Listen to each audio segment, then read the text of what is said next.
Hello നമസ്കാരമുണ്ട്. Monster ലെഗസിയിലേക്ക് വീണ്ടും സ്വാഗതം ഫാൻ. നല്ല സോളിഡ് ആയിട്ടുള്ള രണ്ട് മാരക എപ്പിസോഡുകൾ.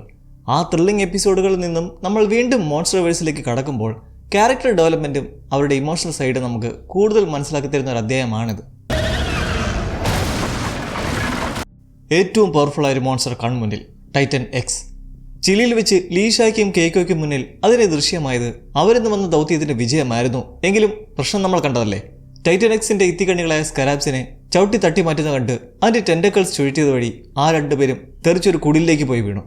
ഭാഗ്യം കൊണ്ട് വലിയ പരിക്കുകളൊന്നും സംഭവിച്ചില്ലെങ്കിലും അവർ വിറങ്ങലിച്ച് നോക്കി നിൽക്കെ പിന്നീടുണ്ടായതോ ആ സ്കരാബുകൾ മൊത്തം വെള്ളത്തിലേക്ക് ഇറങ്ങി തന്റെ ശരീരത്തിൽ വന്ന് പിടിച്ചു എന്നുറപ്പ് വരുത്തിയ ശേഷം ആ മോൺസ്റ്റർ ഭീകരമായ ഒരു അലർച്ചയോടെ അങ്ങനെ നേരെ നിന്ന് ക്ലിയറായി ഒന്ന് നോക്കി തിരിച്ചു പോവുകയായിരുന്നു. ആർക്കും ഒട്ടും ഹാനികരമല്ലാത്ത പോലെ.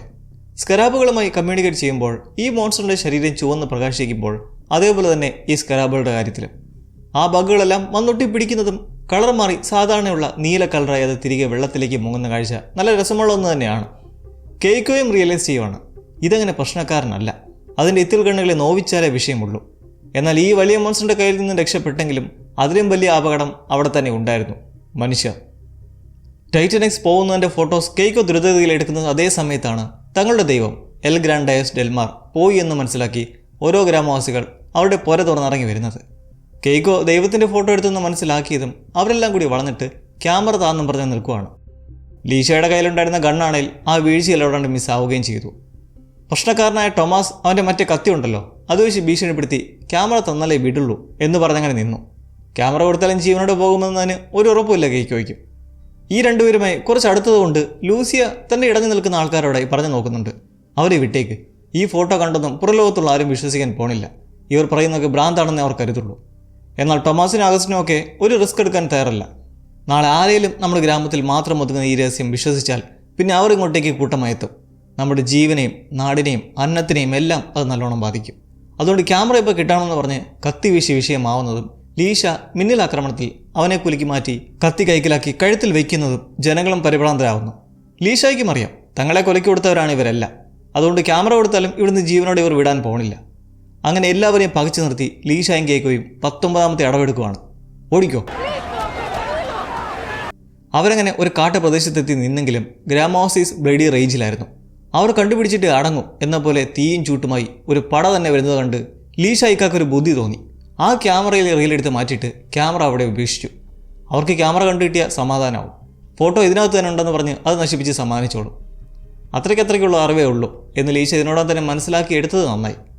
അങ്ങനെ ക്യാമറ കളഞ്ഞ് ഒരു പാറയുടെ താഴെ ഒളിച്ചിരുന്നെങ്കിലും ലൂസിയ ഇവരെ കാണുന്ന ഒരു സാഹചര്യം ഉണ്ടായി. പക്ഷെ അവൾ ഒറ്റ കൊടുത്തില്ല. ക്യാമറ കിട്ടി തിരിച്ചു പോകാൻ നിന്ന നാട്ടുകാരുടെ കൂടെ അങ്ങ് തിരികെ പോയി. ലൂസിയുടെ സൈഡിൽ കുറേ നല്ല കാര്യങ്ങൾ ഉണ്ടെന്തായാലും. അങ്ങനെ ലീഷയുടെ ബുദ്ധിപരമായ പ്രവൃത്തി നമ്മളിവിടെ കണ്ടപ്പോൾ പ്രസന്റിലേക്ക് വന്ന ലീഷയുടെ തന്നെ ആ സാഹസിക പ്രവൃത്തിയും നമ്മൾ സാക്ഷ്യം വഹിച്ചു.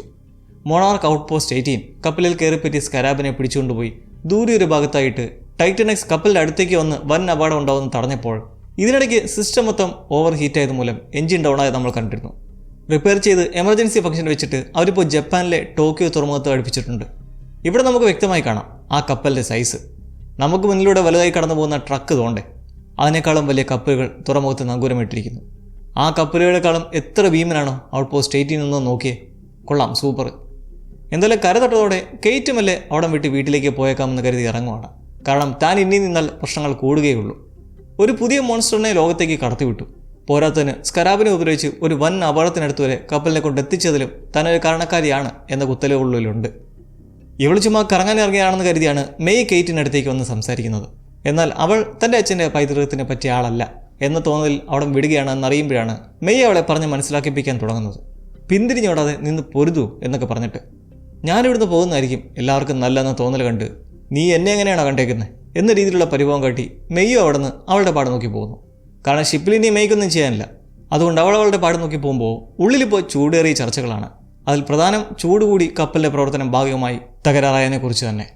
കൈവിട്ടുപോയ ടൈറ്റനെ കണ്ടുപിടിക്കാൻ ശ്രമം നടത്തണമെങ്കിൽ ഷിപ്പ് വീണ്ടും കടലിലേക്ക് പോകേണ്ടതുണ്ട്. എന്നാൽ വരാൻ വിളിച്ചിട്ടുള്ള എഞ്ചിനീയേഴ്സ് എത്തി പരിശോധിച്ചാലേ എന്തൊക്കെ കേടുപാടുകളുണ്ട്, എത്ര സമയം എടുക്കും അത് ശരിയാക്കാൻ എന്നൊക്കെ അറിയാനും പറ്റുകയുള്ളൂ. ടിമ്മിനോട് ബാരിസ് ഇപ്പോൾ നിർദ്ദേശിച്ചിരിക്കുന്നത് കൈവിട്ടുപോയി ടൈറ്റൻ്റെ ചലനം സ്പോട്ട് ചെയ്യാൻ എന്തെങ്കിലും ഒരു സംവിധാനം കണ്ടെത്താനായിട്ടാണ്. കാരണം ഗോഡ്സില്ല 2014 വരുത്തിയ നാശത്തിൽ നിന്ന് കര കയറുന്നതേ ഉള്ളൂ. ഇപ്പോൾ വീണ്ടും ഒരു ഐറ്റം വന്നെന്നറിഞ്ഞാൽ ജനങ്ങൾ പരിഭ്രാന്തരാകും. അതുകൊണ്ട് ഇത് പരമാവധി ആൾക്കാർ അറിയാതെ നോക്കാനാണ് ഈ നിർദ്ദേശം. ടൈറ്റൻ എക്സിനെ പിടിക്കാൻ പിറകെ പോവാതെ എന്തുകൊണ്ട് അതിനെ ഇങ്ങോട്ടേക്ക് ഒരു സിറ്റുവേഷൻ സേഫാക്കിക്കൂടാ എന്ന് കേക്കോയ്ക്ക് ബുദ്ധി വരുന്നത് ഇവിടെയാണ്. സ്കരാബിൻ്റെ ആ സൗണ്ട് വേവ് ഫീൽ ചെയ്ത് ടൈറ്റൻ എക്സ് അതിനടുത്തേക്ക് വരുന്നത് ഇപ്പോൾ കണ്ടു. ദാറ്റ് മീൻസ് ആ വൈബ്രേഷനോട് റെസ്പോണ്ട് ചെയ്യുക എന്നത് ടൈറ്റൻ എക്സിന് അനിവാര്യമാണ്. അപ്പോൾ അതുപോലുള്ള എന്തെങ്കിലും സൗണ്ട് വേവ് കൃത്രിമമായി ഉണ്ടാക്കാൻ കഴിഞ്ഞാൽ ആ മോൺസ്റ്ററിനെ ജനവാസ മേഖലയിലേക്ക് ചെല്ലുന്നതിൽ നിന്ന് തടയാൻ സാധിക്കും. തീർച്ചയായും ഇക്കാര്യത്തിൽ ഹിരോഷിക്ക് എന്തെങ്കിലും ധാരണ ഉണ്ടാവുമല്ലോ. അവൻ പണ്ടത്തെ ആ ഒരു സുസുക്കിയുടെ പോർട്ടൽ ഓപ്പണിംഗ് ഡിവൈസിലേക്ക് റീകോൺഫിഗർ ചെയ്ത് സ്കരാബിൻ്റെ പോലുള്ള സൗണ്ട് വേവ് ഉണ്ടാക്കിയെടുത്താൽ അതിനെ ആകർഷിച്ച് അടുത്തേക്ക് വരുത്തുകയും ചെയ്യാം. എന്നാൽ ചെറിയൊരു പ്രശ്നം, ഈ പറഞ്ഞ ഡിവൈസ് അല്ലേ നമ്മുടെ കോങ് മുന്നേ ഇടിച്ച് തകർത്തത്. അപ്പോൾ പിന്നെ എന്ത് ചെയ്യും? Always there will be A plan B. Hiroshi തൻ്റെ ബുദ്ധിയിൽ ഈ ഡിവൈസിൻ്റെ ഒരു പ്രോട്ടോടൈപ്പ് വേർഷൻ തരപ്പെടുത്തി വെച്ചിട്ടുണ്ടായിരുന്നു തൻ്റെ വർക്ക്ഷോപ്പിൽ. അത് വെച്ചിട്ട് എന്തെങ്കിലും ചെയ്യാൻ കഴിയും. അതൊരു നല്ല ഐഡിയ ആണ് ചിമ്മിന്. പക്ഷേ ആളിപ്പോൾ നല്ല വെപ്രാളത്തിലല്ലേ. പുള്ളി എന്നിട്ട് ശരി, പ്രോട്ടോടൈപ്പ് കണ്ടെത്തി നമുക്ക് മോൺസ്റ്ററിനെ അടുത്തുവരെ കൊണ്ടുവരാം, എന്നിട്ട് പിന്നെന്ത് ചെയ്യും എന്ന് കിടന്ന് ടെൻഷൻ അടിക്കുന്നത് കണ്ട് ലീഷ ഓരോന്നോരോന്നായി ചെയ്യാം. ആദ്യമേ നമുക്ക് പ്രോട്ടോടൈപ്പ് കണ്ടെത്താമെന്ന് നിൽക്കെ ടിമ്മിന് അടുത്ത പ്രശ്നം. ഈ സ്കൾ ഐലൻഡിൽ മൊണാർക്ക് പരീക്ഷണങ്ങൾ നടത്തി വരുന്നത് എയ്പെക്സ് സൈബർനെറ്റിക്സുമായി ചേർന്നാണ് നമ്മൾ കണ്ടില്ലേ. നിലവിൽ ആ പ്രൈവറ്റ് കമ്പനിയുടെ സ്പെഷ്യൽ പ്രോജക്ട്സ് ഹെഡായ ജെയ്സൺ അയാൾ കമാൻഡ് സെൻറ്ററിലേക്ക് എൻട്രി നടത്തുകയാണ്. പുതിയ മാറ്റങ്ങൾ. ടൈറ്റൻസിൻ്റെ ട്രേസിംഗ് നഷ്ടപ്പെട്ടതോടെ നിലവിൽ മൊണാർക്ക് ഷിപ്പിൻ്റെ നിയന്ത്രണം ഇപ്പോൾ ഇവരുടെ കയ്യിലേക്ക് എത്തിയിരിക്കുകയാണ്. തൽക്കാലത്തേക്കാണ്. ടൈറ്റനെ പിന്തുടരാൻ കണ്ടുപിടിക്കാനുള്ള ultra long wave sonar system നിർമ്മിക്കാനുള്ള സൗകര്യം സൈബർനെറ്റിക്സിനുണ്ട്. അപ്പോൾ അങ്ങനെ ഇപ്പോൾ കൺട്രോൾ അവരുടെ കൈകളിലേക്ക് എത്തുമ്പോൾ ടിമ്മിന് ഇത് അംഗീകരിക്കാനുമാവുന്നില്ല. താൻ ഡോക്ടർ ബാരിസിനെ വിളിച്ച് അന്വേഷിക്കട്ടെ എന്ന് നിൽക്കുമ്പോഴാണ് ഇത് ബാരിസിൻ്റെ കൂടി തീരുമാനമാണെന്ന് അറിയുന്നത്. ഈ ഒരു ഡിസിഷൻ ഒട്ടും പിടിക്കാതെ ബാരിസുമായി വീഡിയോ മീറ്റിംഗ് നടത്തി തീരുമാനം പിൻവലിക്കാൻ ആവശ്യപ്പെടുന്നെങ്കിലും പ്രയോജനമില്ല. എയ്പെക്സിന് മെച്ചപ്പെട്ട രീതിയിൽ പ്രവർത്തിക്കാനാകുമെന്നും അവരുടെ കൂടെ ടിം നിന്ന് മാക്സിമം സഹായിക്കാനാണ് ബാരിസ് പറയുന്നത്.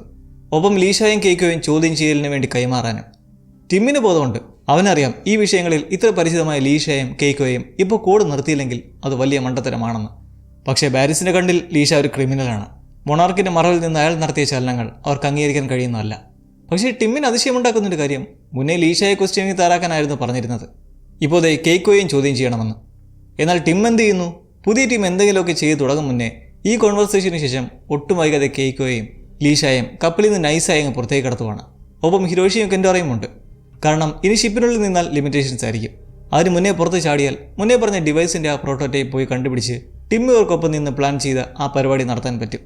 ഹിരോഷിയുടെ ഈ പറഞ്ഞ വർക്ക്ഷോപ്പ് ആകട്ടെ ടോക്കിയോയിൽ തന്നെ ഷിബുയയിലാണ്. ആലിസൺ ബോർഡർലാൻഡൊക്കെ നടന്നായി കണ്ട അതേ സ്ഥലം. എയ്പെക്സ് സൈബർനെറ്റിക്സ് എന്താണെന്ന് കേക്കോയ്ക്ക് അറിയില്ല. അതേക്കുറിച്ച് ടിമ്മിൻ്റെ കാഴ്ചപ്പാടിലൂടെ പറയുന്നതെന്ന് ശ്രദ്ധിച്ചാൽ ഇവർ സ്കൾ ഐലൻഡിൽ റിസർച്ചിന് നല്ല രീതിയിൽ ഇൻവെസ്റ്റ് ചെയ്യാമെന്ന് പറഞ്ഞ് ഒരു ജോയിൻറ്റ് മാനേജിങ് തുടങ്ങിയതാണ്. ടൈറ്റൻസിനെ കുറിച്ച് ഇൻവെസ്റ്റിഗേറ്റ് ചെയ്യുന്നത് മനുഷ്യരുടെ സേഫ്റ്റിക്ക് വേണ്ടി എന്നൊക്കെയാണ് പറയുന്നത്. പക്ഷേ വെറുതെയാണ്. ടൈറ്റനെ വെച്ചിട്ട് വാണിജ്യപരമായി എന്തെങ്കിലുമൊക്കെ ഗുണമുണ്ടെങ്കിൽ അത് ലക്ഷ്യമാക്കിയാണ് ഇവരുടെ നീക്കങ്ങൾ. മാത്രമല്ല മൊണാർക്കിന് ഒറ്റയ്ക്ക് എല്ലാം നിയന്ത്രിക്കുന്നതിലും പരിധിയുണ്ട്. എന്തായാലും ഈ ലേലം കൊണ്ടുണ്ടായ ഒരു ഗുണം ആക്സിസ് മുണ്ടിയിൽ പെട്ടുകിടന്ന ഇവരെയൊക്കെ തിരികെ കൊണ്ടുവരാനായി. അത്ര തന്നെ. അങ്ങനെ ഈ 4 കൂട്ടരും ഷിബുയയിലെ തിരക്കേറിയ നഗരത്തിലൂടെ നടന്ന് ഹിരോഷിയുടെ വർക്ക്ഷോപ്പിലേക്ക് എത്തിച്ചേരുന്നു. കപ്പലിൽ വെച്ച് ടിം ഒരു താക്കീത് കൊടുത്താണ് വിടുന്നത്. നിങ്ങൾ പോയെന്ന് മൊണാർക്കിലുള്ളവർ അറിഞ്ഞാൽ ഉടൻ കണ്ടുപിടിക്കാൻ ആളെ വിടും. അതുകൊണ്ട് സൂക്ഷിക്കണം. ലീഷായ്ക്കും കേക്കോയ്ക്കും അപ്പറഞ്ഞതിൻ്റെ കാഠിന്യം മനസ്സിലാക്കാൻ അധിക സമയമൊന്നും വേണ്ടി വരുന്നില്ല. നഗരത്തിൽ നിൽക്കുമ്പോഴേ അവിടെ വാണ്ടഡ് പോസ്റ്റേഴ്സ് അവിടെ തെളിയുന്നുണ്ട്. അപ്പോൾ ഇനി എക്സ്ട്രാ കെയർഫുൾ ആയിരിക്കണം. ഹിരോഷി മെഡിക്കലാണ് കേട്ടോ. പണ്ട് സുസുക്കി നിർമ്മിച്ച പോലെ തോന്നിക്കുന്ന ആ പോർട്ടൽ ഡിവൈസ് ഉണ്ടാക്കിയിട്ടുണ്ട്. ചില സ്വിച്ചുകളിലൊക്കെ വ്യത്യാസമുണ്ടെങ്കിലും സംഭവം സെറ്റാണ്. ഇത് വെച്ചാണ് ഇവർ 2014 ഒരു റിഫ്റ്റ് ഓപ്പൺ ചെയ്തതും അബദ്ധവശാൽ ഗോഡ്സിലെ എവിടേക്ക് എത്തിച്ചതും. മൊണാർക്ക് ഫൗണ്ടേഴ്സായി അവരുടെ തിയറി വെച്ച് ഹിരോഷി നടത്തിയ എക്സ്പെരിമെൻറ്റിൽ പറ്റിയ ഒരു ആക്സിഡൻ്റാണത്. പക്ഷേ അത് ലോകത്തെ തന്നെ പിടിച്ച് കുലുക്കിക്കളഞ്ഞു. Titan song. ആ ദൈവ മോൺസ്റ്ററും സ്കരാബും തമ്മിൽ കമ്മ്യൂണിക്കേറ്റ് ചെയ്യുന്ന ആ വേവിനെ നമുക്കിങ്ങനെ വിളിക്കാം. ഹിരോഷിയുടെ പ്ലാൻ ഈ ഡിവൈസിലെ ഗാമാറ എമുലേറ്റർ മോഡിഫൈ ചെയ്ത് ടൈറ്റൻ സോങ് പുറപ്പെടുവിക്കുന്ന രീതിയിൽ സെറ്റ് ചെയ്യുക. ഇത് കടലിൽ നടുക്ക് കൊണ്ടുവയ്ക്കാനായാൽ മൊണാർക്കിന് എയ്പെക്സിൻ്റെ സഹായം കൂടാതെ എന്തെങ്കിലും ചെയ്യാൻ കഴിയും. പക്ഷേ ഇതിൻ്റെ പൂർത്തീകരണത്തിനായി ഇനിയും കുറേ സാമാനങ്ങളും കമ്പോണൻസും ഒക്കെ വേണം. അത് കെൻഡോറിക്കൊപ്പം ചേർന്ന് ഹിരോഷി സെറ്റാക്കും. ഇതെല്ലാം അറേഞ്ച് ചെയ്യാനുള്ള ഡയഗ്രമുകൾ ഹിരോഷിയുടെ ഓഫീസിലാണ്. അപ്പോൾ അവിടേക്കുള്ള അഡ്രസ്സ് വെച്ച് ഷായും കേക്കോയും അങ്ങോട്ടേക്കും സ്പ്ലിറ്റ് ആവുന്നു. കാരണം സമയം ഒട്ടും പാഴാക്കാനുള്ള സിറ്റുവേഷനാണ്. ടോക്കിയോയിൽ ചൂടേറിയ സംഭവങ്ങൾ നടക്കുമ്പോൾ നമ്മുടെ സുന്ദരിക്കുട്ടി കേറ്റിൻ്റെ കാര്യം എന്തായെന്ന് അറിയണ്ടേ. അവൾ ടോക്കിയോ എന്നെഴുതിയ ടീഷർട്ടും ഇട്ട് നേരെ സ്വന്തം റെസിഡൻസിയായ സാൻ ഫ്രാൻസിസ്കോയിലേക്ക് എത്തി. അവിടെ വർഷങ്ങൾക്ക് ശേഷം അവളുടെ അമ്മയെ കണ്ടുള്ള വൈകാരിക നിമിഷങ്ങൾക്ക് ശേഷം എന്താണ് സംഭവിച്ചതെന്ന് ചുരുക്കരൂപത്തിൽ അവരെ പറഞ്ഞ് മനസ്സിലാക്കി. അവരെന്ന് പറയുന്നത് കേറ്റിൻ്റെ അമ്മ കരോളിനും പിന്നെ ഈ കാലയളവിൽ അവർ കണ്ടെത്തിയ പങ്കാളിയെ കൂടിയാണ്. അങ്ങനെ മോൺസ്റ്റേഴ്സിൻ്റെ ലോകമായ മറ്റൊരു സ്പേസിൽ തങ്ങിയതെക്കുറിച്ചും അവിടെയുള്ള സമയത്തിൻ്റെ വ്യത്യാസം വെച്ച് അധികം നാളായില്ലെന്നുമൊക്കെ പറഞ്ഞ് വ്യക്തമാക്കുമ്പോൾ ഇനി എന്ത് എന്നാണ് അടുത്ത ചോദ്യം. കാരണം ഇതിപ്പോൾ പുതിയ ജീവിതമല്ലേ. എന്തായാലും കെയ്റ്റിൻ്റെ മനസ്സ് മൊത്തം കുഴങ്ങി മറിഞ്ഞ് കിടക്കുവാണ്. അതൊന്ന് തണുപ്പിക്കാൻ night pub, ex girlfriend, മദ്യം, അങ്ങനെ. ഏപെക്സ് കപ്പലിപ്പോൾ കൺട്രോൾ ചെയ്യാൻ തുടങ്ങിയതോടെ ടിമ്മിന് വലിയ പ്രാധാന്യമൊന്നും ഇപ്പോൾ അവിടെ ഇല്ല. അവരെ സഹായിക്കാനാണെങ്കിൽ അവനൊട്ട് താല്പര്യമില്ല. അവർക്കെതിരെ എന്തെങ്കിലും ചെയ്യണമെന്നുള്ള ചിന്തയിലാണ് ടിം മെയ്യുടെ അടുത്തേക്ക് വീണ്ടും എത്തുന്നത്. അവൾ ചിൽ മോഡിലാണ്. ടിമ്മിൻ്റെ മനസ്സ് വായിച്ചാൽ മൊണാർക്കിനെ ഏതെങ്കിലും പ്രൈവറ്റ് കമ്പനി നിയന്ത്രിക്കാൻ തുടങ്ങിയാൽ അതിൻ്റെ പേര് തന്നെ കളങ്കപ്പെടും. ഏപെക്സിൻ്റെ അജണ്ട എന്താണെന്നുള്ളത് ഇനിയും നിഗൂഢമാണ്. അതൊരു പക്ഷേ അടുത്ത പൊല്ലാപ്പുണ്ടാക്കുകയോ അല്ലെങ്കിൽ മറ്റൊരു ജീഡ് തന്നെ ഉണ്ടായിക്കൂടുന്നില്ല. ഇതെല്ലാം മെയ്യുടെ പറയുന്നതിൻ്റെ ഉദ്ദേശം അവൾക്ക് മുന്നേ ബ്രണ്ടയുടെ ഒരു ജോബ് കോൾ വന്നിരുന്നില്ലേ സൈബർനെറ്റിക്സിലേക്ക്. അപ്പോൾ ആ ഒരു ഓഫർ അക്സെപ്റ്റ് ചെയ്യാനും അവരുടെ യഥാർത്ഥ ഉദ്ദേശങ്ങൾ എന്താണെന്ന് തുറന്ന് പുറത്തു കൊണ്ടുവരാനുള്ള ഒരു പെടിച്ചാഴിയാകാനും പറയുമ്പോൾ മെയ് ഒടുവിൽ അത് അക്സെപ്റ്റ് ചെയ്യുന്നുണ്ട്. കാരണം ഓൾറെഡി മൊണാർക്കിൻ്റെ വിഭാഗത്തിലേക്ക് ഒരു ജോലിക്ക് വേണ്ടി ശ്രമിക്കാനിരുന്നതാണ് അവൾ. ഇപ്പോൾ സിറ്റുവേഷൻ ഇങ്ങനെ ആയ സ്ഥിതിക്ക് ടിം പറഞ്ഞ പോലെ ഏപെക്സിലേക്ക് കയറിപ്പറ്റി മൊണാർക്കിൻ്റെ നല്ലതിനു വേണ്ടി അണ്ടർ കവറിൽ പ്രവർത്തിക്കുന്നതാണ് കൃത്യം. തനിക്കൊരു സ്പെഷ്യാലിറ്റി ഉണ്ടായതുകൊണ്ട് ഓഫർ കിട്ടാനും പാടില്ല. ഒന്നുമില്ലെങ്കിലും തഴക്കവും പഴക്കവും വന്നൊരു ഹാക്കറല്ലേ അവൾ. ഇവിടെ എനിക്കൊരു കാര്യം പറയുന്നുണ്ട്. നിങ്ങൾ ഗോഡ്സില്ല വേഴ്സസ് കോങ് സിനിമ കണ്ടിട്ടില്ലെങ്കിൽ അതൊരു സ്പോയിലറാണ്. കണ്ടാ സ്പോയിലർ ആരട്ടെ എന്നൊക്കെ എഴുതിയിട്ടുണ്ട് മേളിൽ. കേൾക്കേണ്ടാത്തവർ ഇവിടുന്ന് കുറച്ചൊന്ന് ഫോർവേഡ് അടിച്ചേരെ. സംഭവം എന്താണെന്ന് വെച്ചാൽ ടിം പറയുന്നില്ലേ ഏപെക്സിൻ്റെ യഥാർത്ഥ ഉദ്ദേശം എന്താണെന്ന് കണ്ടെത്തണമെന്ന്. ഗോഡ്സില്ല VS കോങ് കണ്ടവർക്കറിയാം. ഏപെക്സ് ടീം മൊണാർക്കിൻ്റെ വിദഗ്ധ മേഖലയിലേക്ക് കടന്നു കയറാൻ ശ്രമിക്കുന്നത് അവർക്ക് ഹോളോ എർത്തിലേക്ക് എത്തണം, പവർ സോഴ്സിലേക്ക് കൈകടത്തണം, പിന്നെ പല എനർജി സിഗ്നേച്ചറുകൾ ഉപയോഗപ്പെടുത്തണം. എന്തിന്? മെക്ക ഗോഡ്സിലെ പോലുള്ള ഉഗ്രൻ വിനാശ സ്റ്റഫുകളെ നിർമ്മിക്കാനായിട്ട്. അപ്പോൾ അതാണ് സംഭവം. നമ്മൾ കഥയിലേക്ക് തിരിച്ചു വരുമ്പോൾ ഹിരോഷിയുടെ ഓഫീസ് കണ്ടെത്തി ഇരുവരും ആ ഡയഗ്രാമുകൾ കണ്ടെത്താൻ ബുദ്ധിമുട്ടിക്കൊണ്ടിരിക്കുകയാണ് കേയ്ക്കോയ്ക്ക് പുതിയ സംശയം ജനിക്കുന്നത്. അവിടെയുള്ള ഫാമിലി ഫോട്ടോസിൽ കെയ്റ്റില്ല, കെൻഡാരയും ഒത്തുള്ളത് മാത്രമാണ്. തൻ്റെ മകൻ 2 വിവാഹം കഴിച്ചിട്ടുണ്ടോ? ആദ്യ ഭാര്യ മരിച്ചു പോയിരുന്നോ എന്നൊക്കെ ലീഷയോട് ചോദിക്കുന്നെങ്കിലും അയാൾക്ക് ഇതേക്കുറിച്ചൊന്നും ഒരു തേങ്ങ അറിയില്ല. ഇതേക്കുറിച്ചെല്ലാം ഹിരോഷിയോട് തന്നെ ചോദിക്കുന്നതാവും നല്ലത് എന്ന് നിൽക്കെ കേയ്ക്കോ പറയുന്നൊരു വാചകം ഷായെ സ്ട്രൈക്ക് ചെയ്യുന്നുണ്ട്. അപ്പോൾ നമുക്കുള്ളിലെല്ലാം ആരോടും പറയാത്ത രഹസ്യങ്ങളുണ്ട് അല്ലേ എന്ന വാചകം. അതെന്താ ഇത് കേട്ട് ഷായ്ക്കൊരു പരുങ്ങൽ വന്നത്? സംഭവം വേറൊന്നുമല്ല. അന്ന് ചിലിയിലെ ഗ്രാമവാസത്തിൽ നിന്ന് രക്ഷപ്പെട്ട് അവരാ മഴയത്ത് കാടിനുള്ളിൽ ഒറ്റപ്പെട്ടൊരു ക്യാബിൻ കണ്ടെത്തി. A cabin in the Woods. ശരീരത്തിലെ പരിക്കും തണുപ്പുമൊക്കെയായി അവർ അതിലേക്ക് കയറി മുറിവൊക്കെ വെച്ച് കെട്ടി കുറച്ച് നേരത്തേക്ക് റെസ്റ്റ് എടുത്തു. പ്രധാനമായും ബില്ലിന് കാണിച്ചു കൊടുക്കാനാണ് കേയ്ക്കോ ടൈറ്റനിക്സിൻ്റെ ഫോട്ടോ എടുത്തത്. മുന്നേ ആ ഒരു മൊമെന്റിൽ വെച്ച് കേയ്ക്കോ പറയുകയും ചെയ്തതാണ്. പാവം ബിൽ, അയാൾ ഇവിടെ ഇല്ലെന്ന് കരുതി തിരഞ്ഞുപോയ സാധനം യഥാർത്ഥത്തിൽ ഇവിടെ തന്നെ ഉണ്ടായിരുന്നു. അതിനെ കാണാനുള്ള ഭാഗ്യം ലഭിച്ചതുമില്ല. സത്യത്തിൽ ഈ തോന്നലിലാണ് കേയ്ക്കോയ്ക്ക് ബില്ലിനെ കാണിക്കാൻ വേണ്ടിയിട്ട് ഫോട്ടോ എടുക്കണമെന്ന് തോന്നി ക്യാമറ എടുത്തതും അവിടെ പിന്നെ നടന്ന പുയലുകളൊക്കെ. അങ്ങനെ ക്യാബിനിൽ വെച്ച് അവർ സംസാരിക്കുന്ന മറ്റൊരു കാര്യം, ആ റിച്വൽ നടന്ന നേരം വൈൻ കുടിച്ചതിന് ശേഷം ഡാൻസ് കളിച്ച് ഒരുമിച്ച് നിന്നപ്പോൾ ആ സമയത്തുണ്ടായ കിക്കിൽ ഇരുവർക്കും മുകളിൽ എന്തെന്നില്ലാത്തൊരു ആഹ്ലാദം തോന്നി. ആ നേരത്ത് ഷായും കേയ്ക്കോയും തമ്മിൽ മുമ്പുണ്ടായിരുന്ന റിലേഷൻ സമയത്തുള്ള കിസ്സിങ് മൊമെൻ്റൊക്കെ ഓർമ്മ വന്നിരുന്നു. ഇതേക്കുറിച്ച് സംസാരിച്ച് അതെല്ലാം വൈനിൻ്റെ കിക്കിൽ തോന്നിയാണെന്ന് പറഞ്ഞ് കുറച്ചു നേരം മയങ്ങിയ ശേഷം പോകാൻ നേരമാണ് ലീഷയുടെ വയറ്റിലായി സാമാന്യം പ്രശ്നമായേക്കാവുന്നൊരു മുറിവ് കണ്ടത്. കേയ്ക്കോയുടെ ദുർബന്ധത്തിൽ ആ മുറിവ് നോക്കാൻ തുടങ്ങിയതും വേദന കൊണ്ട് മതി പോവാമെന്ന് എണീറ്റതോടെ ഇവർ തമ്മിൽ തർക്കമായി.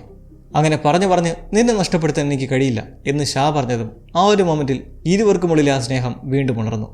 അവർ രണ്ടുപേരും ചുംബിച്ച് അവിടെ ഒരു ബന്ധത്തിൽ ഏർപ്പെടുകയും ചെയ്തു. പാവം ബിൽ ഇതൊന്നും അറിയാതെ തൊട്ടടുത്ത ദിവസം തന്നെ ഒരു ബോട്ടും സംഘടിപ്പിച്ച് ഇവരെ തേടിയ കാട്ടുപ്രദേശത്തേക്ക് എത്തി. കുറ്റബോധം തീർച്ചയായും ഇവരിലുണ്ടായിരുന്നു. പക്ഷെ അതേക്കുറിച്ച് എന്തായാലും സംസാരിക്കും മുന്നെയാണ് ബിൽ തപ്പിപ്പിടിച്ച് അവിടെ രക്ഷകനായി എത്തിയത്. എന്തൊക്കെ പറഞ്ഞാലും ഇത് ചീറ്റിംഗ് തന്നെയാണ്. അങ്ങനെ ഇപ്പോൾ പ്രസൻറ്റിൽ ഇരുവരും ആ ഡയഗ്രാം തപ്പിയെടുത്ത് ഹിരോഷിക്ക് കൈമാറുന്ന വഴിക്ക് മകൻ്റെ 2 പ്രണയബന്ധത്തെക്കുറിച്ച് കേയ്ക്കോയും ജസ്റ്റ് ഒന്ന് അറിയുന്നുണ്ട്. ഇതൊക്കെ അവിടെ നിൽക്കട്ടെ, ഞെട്ടിക്കുന്നൊരു സംഭവം ഇതിനിടയ്ക്ക് നടക്കുവാണ്. ഹിരോഷി ഇല്ലാത്ത സമയത്ത് വർക്ക്ഷോപ്പിലേക്ക് എത്തിയ ആ പ്രോട്ടോടൈപ്പ് അടിച്ചു മാറ്റി കൊണ്ടുപോവുകയാണ് കുറേ പേർ ചേർന്നിട്ട്. ഇതൊക്കെ ആരാണ്, എങ്ങനെ സംഭവിച്ചു? ടിം പറഞ്ഞപടി ഏപെക്സിൻ്റെ മെയിനായ ബ്രണ്ടയെ പോയി കണ്ട് മെയ് ജോലിക്ക് കയറാമെന്നും ടൈറ്റനിക്സിനെ പിടിക്കുക എന്നത് തൻ്റെ കൂടി ലക്ഷ്യമാണെന്ന് പറഞ്ഞങ്ങനെ കയറി പറ്റിയിരുന്നു. അങ്ങനെ ഓഫീസിൽ അവളുടെ കുൽസിത ബുദ്ധി വെച്ച് ക്ലാസിഫൈഡ് ഏരിയയിലേക്ക് കടക്കുംപടി എന്തെങ്കിലും കച്ചിതിരുമ്പ് കിട്ടാൻ നോക്കുന്ന വഴിക്കാണ് ഒരു കാര്യം കാണുന്നത്. ഈ ഹിരോഷിയെയും കെൻഡാരെയും ലീഷയെയും കേയ്ക്കോയെയും ഒക്കെ ഏപെക്സ് സൈബർനെറ്റിക്സിൻ്റെ ഷാഡോ ടീം എപ്പോഴും നിരീക്ഷിച്ചുകൊണ്ടിരിക്കുകയാണ്. അതും ക്യാമറയിൽ റെക്കോർഡ് ചെയ്തിട്ട്. ഹിരോഷിയെ പിന്തുടരുന്ന ടീമിൻ്റെ ലൈവ് വിഷ്വൽസ് നോക്കുമ്പോൾ കാണാം അവർ വർക്ക്ഷോപ്പിൽ കയറി മൊത്തം മരിച്ചു വെറുക്കുകയാണ്. അങ്ങനെ ഒട്ടും സമയം കളയാതെ ഇതവരെ അറിയിക്കുന്നെങ്കിലും സ്ഥലത്തെത്തുമ്പോഴേ പ്രോട്ടോടൈപ്പ് അവരടിച്ചെടുത്തുകൊണ്ട് പോയിരുന്നു. ഇതൊരു വല്ലാത്ത ചതയായിപ്പോയി. തൊട്ടടുത്ത നിമിഷം തന്നെ എന്ത് നടക്കരുതെന്ന് കരുതിയോ അതും സംഭവിക്കുകയാണ്. കടലിൽ പുതിയൊരു ടൈറ്റാനെ സ്പോട്ട് ചെയ്തിരിക്കുന്നു. ഉഗ്രരൂപിയ മോൺസ്റ്റർ വളരെ അപകടകാരി അയക്കാം എന്നുള്ള ബ്രേക്കിംഗ് ന്യൂസ്. മൊത്തത്തിൽ റെഡ് അലേർട്ട്. ജനങ്ങളെ സേഫാക്കാനുള്ള പ്രോട്ടോകോൾസ്. പബ്ബിൽ എൻജോയ് ചെയ്യുന്ന കെയ്റ്റിന് ഇതൊക്കെ കണ്ട് വീണ്ടും കുറ്റബോധം. അവൾ തൻ്റെ എക്സ് വിളിച്ചിട്ടും കൂടെ പോകാതെ അവിടെ നിന്ന് മാറി ചെല്ലുന്നത് അന്ന് ഗോഡ്സിൽ നാശനഷ്ടം വരുത്തിയ ആ പാലത്തിനടുത്തേക്കാണ്. ഗോഡ്സിലെ മുഖാമുഖം കണ്ടതും പിന്നീട് കോങ്ങിൻ്റെ അരിശത്തോടെ നിൽപ്പ് കണ്ടതും ടൈറ്റനിക്സ് ഭൂമിയിലേക്ക് ചാടി വന്നതൊക്കെ മനസ്സിൽ മിന്നിമറിഞ്ഞ് പശ്ചാത്താപം കൊണ്ട് പൊട്ടിക്കരഞ്ഞു പോകുന്നു. നഗരം വീണ്ടും ഒരു പ്രതിസന്ധി ഘട്ടത്തിലേക്ക് നീങ്ങുകയാണ്. 6 വർഷമെടുത്ത് കഷ്ടപ്പെട്ട് സൃഷ്ടിച്ച ഡിവൈസാണ് ഇപ്പോൾ നഷ്ടപ്പെട്ടിരിക്കുന്നത്. വിഷമിക്കേണ്ട, ബ്ലൂ പ്രിൻ്റ് ഉപയോഗിച്ച് പുതിയ ഒന്നുണ്ടാക്കാമെന്ന് പറയുന്ന ഒന്നും ഹിരോഷിയുടെ തലയിൽ കയറില്ലപ്പോൾ. കാരണം ഇനി ഈ പ്രോട്ടോടൈപ്പ് ഒന്നുകൂടി ഉണ്ടാക്കാൻ എടുക്കുന്ന ആ സമയത്ത് തന്നെ എത്ര ജനങ്ങളായിരിക്കും ഈ ടൈറ്റൻ മൂലം മരിക്കാൻ പോവുക. കെയ്ക്കോ സമാനിപ്പിക്കാൻ ശ്രമിച്ച് നമുക്ക് മൊണാർക്കിനടുത്തേക്ക് തന്നെ തിരികെ പോകാമെന്ന് പറയുമ്പോൾ ഹിരോഷിക്ക് ദേഷ്യം മരിച്ചു കയറുകയാണ്. എന്തു പറഞ്ഞാലും മൊണാർക്ക് ആരുടെയും ഒരു സെൻറ്റിമെൻറ്റ്സ് നോക്കണ്ട, കുടുംബവും നോക്കണ്ട, ഓരോ ജന്തുക്കളെ കണ്ടുപിടിക്കാനും റിസർച്ച് ചെയ്യാനും മാത്രം സമയം കിട്ടുന്ന കുറേ എണ്ണം. ബില്ല് പോലും തന്നെ ഇതിനുവേണ്ടി ഉപേക്ഷിക്കുകയായിരുന്നു എന്ന് ഹിരോഷി വിഷമിക്കുമ്പോൾ കേയ്ക്കൊക്കെ ഇത് വിശ്വസിക്കാനേ വയ്യ. അദ്ദേഹം ഒരിക്കലും അങ്ങനെ ചെയ്യില്ല. പക്ഷേ സത്യമാണ്, ഹിരോഷിയുടെ 11ാം വയസ്സിൽ ബില്ല് അവനെ മറ്റൊരിടത്തേക്ക് താമസം മാറ്റി ഉപേക്ഷിച്ച് പോയതാണ്. പിന്നെ ഒരിക്കലും കണ്ടിട്ടില്ല. എന്തിനിങ്ങനെ ചെയ്തു? തന്നെ കളഞ്ഞിട്ട് പോകാനുണ്ടായ ആ ഒരു കാരണം എന്താണ്? എന്നവൻ നിന്ന് ഇമോഷണൽ ആകുമ്പോൾ കേയ്ക്കോയ്ക്ക് കൊടുക്കാൻ ഉത്തരമില്ല. പക്ഷേ ബില്ലിന് അങ്ങനെ ചെയ്യാൻ മനസ്സുവരുത്തിയ സാഹചര്യം നമ്മൾ അറിയുകയാണ്. എൽ ഗ്രാൻഡ് ഡയസ് ഡെൽമാർ ഗ്രാമത്തിലെ ആ സംഭവങ്ങൾക്ക് ശേഷം തിരികെ രക്ഷപ്പെട്ടെത്തി വൈകാതെ ലീഷായ്ക്ക് ഒരു കത്ത് വന്നു. അത് കേയ്ക്കോയുടെ അടുത്ത് നിന്നായിരുന്നു. അതിൽ അവളുടെ നീറുന്ന മനസ്സായിരുന്നു. ഇനി ഒരിക്കലും നമുക്കുള്ളിൽ ഇതുപോലെ ഒന്നും നടക്കരുത്, ഒരു ഓർമ്മയും വരരുത്, അടുത്ത ജന്മം ഉണ്ടെങ്കിൽ നമുക്കൊന്നാകാം എന്നൊക്കെ പറഞ്ഞിട്ട്. ലീഷയ്ക്ക് തീർച്ചയായും എത്രത്തോളം വേദന ഉണ്ടാക്കിയ ലെറ്റർ ആയിരിക്കും അതെന്ന് ഹേർട്ട് ബ്രേക്ക് ഉണ്ടായ നമ്മുടെ ചങ്ങായിമാർക്ക് മനസ്സിലാക്കാവുന്നേ ഉള്ളൂ. അവൻ ആ വേദന നിറഞ്ഞ കത്ത് സൂക്ഷിച്ചു തന്നെ വെച്ചു. അങ്ങനെ വർഷങ്ങൾ കടന്നുപോയി. 1962 കേയ്ക്കോ കസാഖിസ്ഥാനിൽ വെച്ചും ലീഷ ഓപ്പറേഷൻ ഹവർ ക്ലാസിൻ്റെ പരീക്ഷണത്തിലും ലോകത്ത് നിന്ന് മിസ്സിംഗ് ആയിരിക്കുന്ന ആ ഒരു സമയം. ഹിരോഷിക്ക് ബില്ലിന് ഹിരോഷിയുമായി സ്നേഹത്തോടെ പോകുന്ന സമയത്ത് കുഞ്ഞു ഹിരോഷി ഒരു പുതിയ പേന കത്തിക്ക് വേണ്ടി അങ്കിൾ ലീയുടെ പെട്ടി തുറന്ന് പഴയ കത്തിയെടുത്തു. ബില്ലും അടുത്തേക്കെത്തി ഇരുവരും ലീയെ മിസ് ചെയ്യുന്നതിനെപ്പറ്റി പറഞ്ഞ ശേഷം പെട്ടി അടയ്ക്കാൻ നേരം ബില്ല് കണ്ടു ആ കത്ത്. വേദന മാത്രമുണ്ടാക്കുന്ന ആ കൺഫെഷൻ ലെറ്റർ. ഇവരുടെ ബന്ധത്തിലുണ്ടായ വിള്ളലിൻ്റെ റീസൺ ഇപ്പോൾ ക്ലിയറായി വരുന്നുണ്ട്. ഇത്രയും കണ്ടത് വെച്ച് നമുക്ക് ഊഹിക്കാവുന്ന കാര്യം, ഈ കത്തിലൂടെ താൻ ഏറെ സ്നേഹിച്ചിരുന്ന 2 പേരും തന്നെ ചീറ്റ് ചെയ്തതായി കണ്ടെത്തി. ഇതോടെ കടുത്ത വേദനയിലായ ബിൽ തന്നെ ചതിച്ചവളുടെ മകനായ ഹിരോഷിയുമായുള്ള ബന്ധങ്ങളെല്ലാം ഉപേക്ഷിച്ച് 11ാം വയസ്സിൽ അവനെ അവഗണിച്ച് പിന്നീട് വേറൊരു ലക്ഷ്യബോധമോ സെൻറ്റിമെൻസോ ഇല്ലാതെ നിരാശ മനസ്സോടെ അന്വേഷണങ്ങൾ നടത്തി സ്കൾ ലൈനിലേക്ക് കോങ്ങിനെ തേടി എത്തിച്ചേരുകയും അങ്ങനെ അവിടെ വെച്ച് സ്കൾ ക്രോളറിൻ്റെ ആക്രമണത്തിൽ മരണപ്പെട്ടതുമായിരിക്കാം. ചിലപ്പോൾ ഹിരോഷിയുമായിട്ട് അകലാൻ വേറെയും കാരണങ്ങളുണ്ടാവും. പക്ഷെ നമുക്കിനിയിപ്പോൾ ഇതൊന്നും പെട്ടെന്ന് അറിയുകയേ വേണ്ട. We want monsters. ഡ്രാമ എല്ലാം മാറ്റിവെച്ച് ഇനി വേണ്ടത് ബ്ലാസ്റ്റ് എക്സ്പീരിയൻസ് ആണ്. ടൈറ്റൻ എക്സിനെ കീഴ്പ്പെടുത്താൻ ഇവരൊക്കെ ഇനി കൊണ്ടുവരാൻ പോണത് ആരെയൊക്കെ ആയിരിക്കും? കഥയിൽ ഇത്തിരി ജീവിതം ആവശ്യമാണ്. അത് ഈ എപ്പിസോഡിൽ കാണിച്ച സ്ഥിതിക്ക് ഇനി അടുത്തുള്ള ഒരു ഗ്രാൻഡ് എപ്പിസോഡുമായി നമുക്ക് വീണ്ടും കാത്തിരുന്ന് കാണാം ലവ്ലീസ്. അപ്പോൾ എല്ലാവർക്കും ശുഭമസ്തു.